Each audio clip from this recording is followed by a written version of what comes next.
Good morning students. ਅੱਜ ਆਪਾਂ ਕਰਾਂਗੇ ਕਿਰਿਆ ਅਤੇ ਇਸ ਦੀਆਂ ਕਿਸਮਾਂ।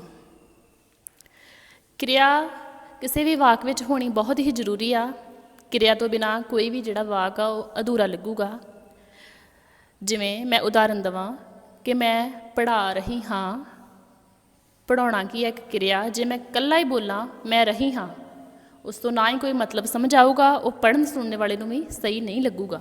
ਇਸ ਕਰਕੇ ਜੇ ਇਹਦੇ ਵਿੱਚ ਹੀ ਮੈਂ ਕਿਰਿਆ ਐਡ ਕਰ ਦੇਵਾਂ ਪੜ੍ਹਾਉਣਾ, ਅਤੇ ਉਹ ਸੈਂਟੈਂਸ ਵਾਕ ਜਿਹੜਾ ਵੇਖਣ ਸੁਣਨ 'ਚ ਬਹੁਤ ਹੀ ਵਧੀਆ ਲੱਗੂਗਾ ਅਤੇ ਉਹ ਇੱਕ ਪ੍ਰੋਪਰ ਇੱਕ ਵਾਕ ਬਣ ਜਾਊਗਾ।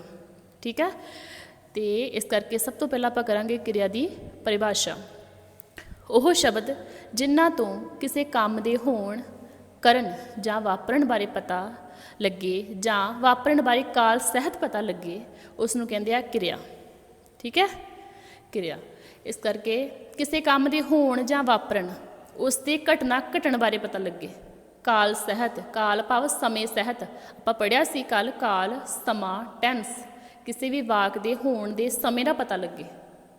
ਇਹਦੇ ਵਿੱਚ ਆਪਾਂ ਦੋਵੇਂ ਚੀਜ਼ਾਂ ਐਡ ਕਰਾਂਗੇ, ਕਾਲ ਅਤੇ ਕਿਰਿਆ ਦੋਨੋਂ ਆਪਾਂ ਇਕੱਠੀਆਂ ਕਰਾਂਗੇ।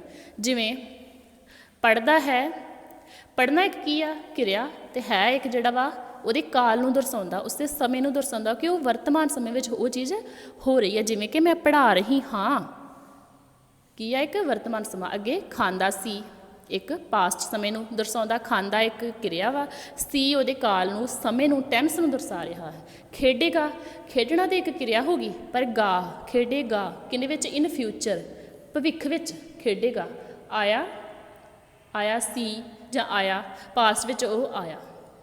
ਕਿਰਿਆ ਅਤੇ ਕਾਲ ਇਕੱਠਾ ਹੋ ਗਿਆ। ਅਤੇ ਇਸ ਵਿੱਚ ਕਰਮ ਅਤੇ ਕਰਤਾ ਬਹੁਤ ਜ਼ਰੂਰੀ ਆ। ਉਸ ਵਿੱਚ ਸਭ ਤੋਂ ਪਹਿਲਾਂ ਆਪਾਂ ਕਰਾਂਗੇ ਕਰਤਾ। ਜੋ ਕੰਮ ਕਰਦਾ ਹੈ ਉਹ ਕਰਤਾ ਅਖਵਾਉਂਦਾ ਹੈ। ਜਿਵੇਂ ਹੁਣ ਮੈਂ ਪੜ੍ਹਾ ਰਹੀ ਹਾਂ, ਮੈਂ ਕੌਣ ਆ? ਕਰਤਾ। ਉਦਾਹਰਣ, ਬੱਚਾ ਹੱਸਦਾ ਹੈ। ਹੱਸਣ ਕੌਣ ਡਿਆ ਹੈ? ਬੱਚਾ। ਅਤੇ ਬੱਚਾ ਕੀ ਆ? ਇੱਕ ਕਰਤਾ। ਹੱਸਣਾ ਉਹਦੀ ਕੀ ਹੈ? ਇੱਕ ਕਿਰਿਆ। ਠੀਕ ਹੈ। ਕਿਰਿਆ ਤੋਂ ਬਿਨਾਂ ਕੋਈ ਸੈਂਟੈਂਸ ਨਹੀਂ ਬਣਦਾ, ਮੈਂ ਤੁਹਾਨੂੰ ਪਹਿਲਾਂ ਵੀ ਦੱਸ ਚੁੱਕੀ ਹਾਂ। ਉਸ ਤੋਂ ਬਾਅਦ ਅੱਗੇ ਕਰਮ। ਕਿਰਿਆ ਦਾ ਪ੍ਰਭਾਵ ਜਿਸ ਉੱਤੇ ਪਵੇ ਉਹ ਕਰਮ ਅਖਵਾਉਂਦਾ ਹੈ। ਕਿਰਿਆ ਦਾ ਪ੍ਰਭਾਵ ਭਾਵ ਉਦਾਹਰਣ, ਰਮਨ ਹਾਕੀ ਖੇਡਦਾ ਹੈ। ਰਮਨ ਇੱਕ ਕੀ ਆ? ਕਰਤਾ। ਹਾਕੀ ਉਹਦੀ ਕੀ ਹੈ? ਇੱਕ ਕੀ ਹੈ? ਇੱਕ ਹਾਕੀ ਕਰਮ। ਹਾਕੀ 'ਤੇ ਪ੍ਰੈਸ਼ਰ ਪੈ ਰਿਹਾ ਹੈ ਕਿ ਉਹ ਕੀ ਖੇਡਦਾ ਵਾ? ਹਾਕੀ। ਇਸ ਕਰਕੇ ਇਹਦੇ ਵਿੱਚ ਕਰਮ ਹੈ ਅਤੇ ਉੱਪਰ ਵਾਲੇ ਵਿੱਚ ਕੀ ਆ? ਕਰਤਾ। ਅਤੇ ਇਹਦੇ ਵਿੱਚ ਕਰਮ ਕਰਤਾ ਦੋਨੋਂ ਹੀ ਹਨ। ਰਾਮ ਹਾਕੀ ਖੇਡਦਾ ਹੈ ਜਾਂ ਰਮਨ ਹਾਕੀ ਖੇਡਦਾ ਹੈ। ਠੀਕ ਹੈ। ਅੱਗੇ ਇਸ ਤੋਂ ਇਲਾਵਾ ਆਪਾਂ ਇਸ ਤੋਂ ਬਿਨਾਂ ਜਾਂ ਇਸ ਤੋਂ ਅੱਗੇ ਆਪਾਂ ਕਰਾਂਗੇ ਕਿਰਿਆ ਦੀ ਪ੍ਰਕਾਰ ਵੰਡ। ਪ੍ਰਕਾਰ ਵੰਡ ਵਿੱਚ ਆਪਾਂ ਕਰਾਂਗੇ ਆਕਰਮਕ ਕਿਰਿਆ। ਆਕਰਮਕ ਦਾ ਅਰਥ ਹੈ ਕਰਮ ਤੋਂ ਬਿਨਾਂ। ਭਾਵ ਇਸ ਦੇ ਅਰਥ ਦਾ ਜਿਹੜਾ ਸ਼ਬਦ ਅਰਥ ਜੇ ਇਹ ਕਰੀਏ ਅਤੇ ਇਹ ਤੋਂ ਹੀ ਸ਼ੋਅ ਹੁੰਦਾ ਹੈ ਆਕਰਮਕ। ਆ ਕੀ ਆ? ਇੱਕ ਨਾਮਵਾਚਕ ਸ਼ਬਦ। ਕਰਮ ਦੇ ਗਾੜੀ ਆ ਲੱਗ ਗਿਆ, ਉਹ ਹੋ ਗਿਆ ਆਕਰਮਕ। ਭਾਵ ਕਰਮ ਤੋਂ ਬਿਨਾਂ, ਸਿਰਫ ਕਰਮ ਹੋਵੇ, ਭਾਵ ਸਿਰਫ ਕਰਤਾ ਹੋਵੇ। ਉਦਾਹਰਣ, ਗੁਰਮੀਤ ਖਾਂਦਾ ਹੈ। ਗੁਰਮੀਤ ਕੀ ਆ? ਇੱਕ ਕਰਤਾ। ਖਾਂਦਾ ਹੈ, ਇਹ ਤਾਂ ਦੱਸਿਆ ਹੈ ਕਿ ਖਾਂਦਾ ਹੈ, ਪਰ ਕੀ ਖਾਂਦਾ? ਉਹਦੇ ਵਿੱਚ ਕੁਛ ਜਿਹੜਾ ਵਾ ਪੂਰਾ ਐਕਸਪਲੇਨ ਨਹੀਂ ਕੀਤਾ ਵੀ ਉਹ ਕੀ ਖਾ ਰਿਹਾ ਹੈ। ਸਿਰਫ ਇੱਕ ਜਿਹੜਾ ਵਾ ਕਰਤਾ, ਇਹ ਕਰਮ ਨਹੀਂ ਆ ਕਿ ਉਹ ਖਾਣਾ ਖਾਂਦਾ ਜਾਂ ਕੁਛ ਹੋਰ ਖਾਂਦਾ। ਅੱਗੇ ਰਾਮ ਪੜ੍ਹ ਰਿਹਾ ਹੈ। ਰਾਮ ਇੱਕ ਕੀ ਆ? ਕਰਤਾ। ਪੜ੍ਹਨਾ ਉਹਦੀ ਕਿਰਿਆ ਵਾ, ਪਰ ਕੀ ਪੜ੍ਹਨਾ? ਉਹ ਕਰਮ ਤਾਂ ਨਹੀਂ ਨਾ ਦੱਸਿਆ ਗਿਆ। ਇਸ ਕਰਕੇ ਇਹ ਕੀ ਆ? ਆਕਰਮਕ ਕਿਰਿਆ ਹੈ। ਜਿਵੇਂ ਗੁਰਮੀਤ ਅਤੇ ਰਾਮ ਕਰਤਾ ਹਨ, ਇਹਨਾਂ ਵਿੱਚ ਖਾਂਦਾ, ਪੜ੍ਹ ਰਿਹਾ ਇੱਕ ਆਕਰਮਕ ਕਿਰਿਆ ਹਨ। ਠੀਕ ਹੈ। ਕਰਮ ਤੋਂ ਬਿਨਾਂ ਹਨ।